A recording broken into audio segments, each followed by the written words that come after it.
Ra'iisul Wasaaraha Xukuumadda Soomaaliya iyo sidoo kale xubno ka mid ah midowga musharaxiinta ayaa kulan waxa uga socda xafiiska Ra'iisul Wasaaraha Xukuumadda Soomaaliya kaas oo laga hadlayo arrimaha doorashooyinka. Shirkan oo xoogga lagu saarayo dardargelinta geedi socodka doosinta doorashada iyo dhamaystirka qorshaha doorashada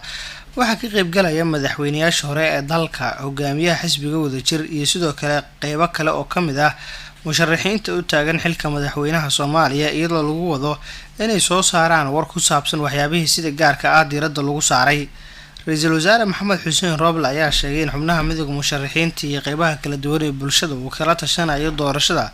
ka hor shirka lagu wado in maalmaha soo socda uu ka furmo magaalada Muqdisho u dhaxeeya golaha wadatashiga qaran. Ra'iisul Wasaare Roble ayaa sidoo kale kulamo kala duwan la qaadan doona qaybaha kala duwan bulshada ugu horeeyaan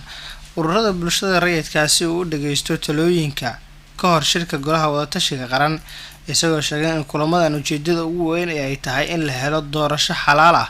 oo lagu wada qanacsan yahay.